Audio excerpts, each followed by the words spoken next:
You are either a Christian or you are not a Christian. You cannot be partly a Christian. You are either dead or alive. You are either born or not born. നിങ്ങൾ ഒന്നുകിൽ ഒരു ക്രിസ്ത്യാനിയാണ്, അല്ല എങ്കിൽ നിങ്ങൾ ഒരു ക്രിസ്ത്യാനിയല്ല. നിങ്ങൾക്ക് ഭാഗികമായ ഒരു ക്രിസ്ത്യാനി ആയിരിക്കുവാൻ കഴിയുകയില്ല. ഒന്നുകിൽ നിങ്ങൾ മരിച്ചിരിക്കുന്നു, അല്ല എങ്കിൽ ജീവിച്ചിരിക്കുന്നു.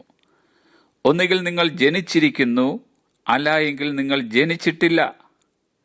മാർട്ടിൻ ലോയിഡ് ജോൺസിന്റെ ഒരു വാചകമാണിത്. ഇന്നത്തെ ഭൂരിഭാഗം ക്രിസ്ത്യാനികളും ക്രിസ്ത്യാനികളല്ല എന്ന് പറയുന്നതിൽ അതിശയോക്തിയുണ്ടോ എന്നറിയില്ല. എങ്കിലും പലരുടെയും ജീവിതവും പ്രവൃത്തികളും കാണുമ്പോൾ അങ്ങനെ തന്നെ പറയുവാൻ നിർബന്ധിതനാകുകയാണ്.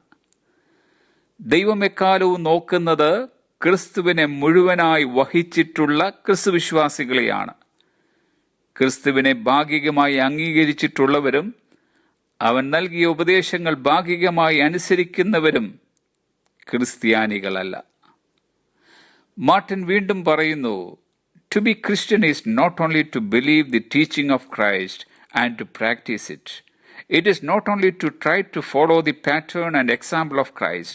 It is to be so vitally related to Christ that His life and His power are working in us.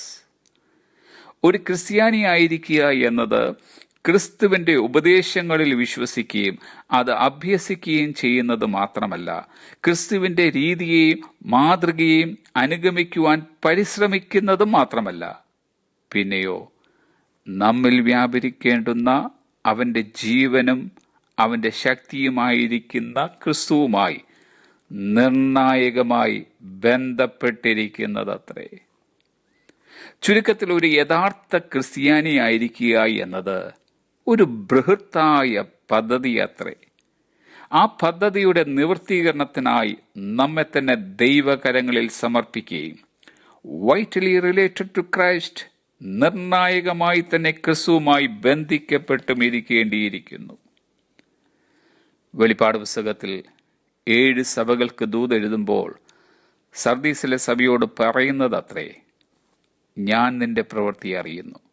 ജീവനുള്ളവനെന്ന് നിനക്ക് പേരുണ്ട് എങ്കിലും നീ മരിച്ചവനാകുന്നു. ഉണർന്നുകൊള്ളുക, ചാവാറായ ശേഷിപ്പുകളെ ശക്തീകരിക്കുക. ഡിയർ ഫ്രണ്ട്സ്, ക്രിസ്തുവിന്റെ ജീവനും അവന്റെ ശക്തിയും നിരന്തരമായി നമ്മിൽ വ്യാപരിക്കുന്നുണ്ടെന്ന് നമുക്ക് ഉറപ്പുവരുത്താം. Have a blessed day.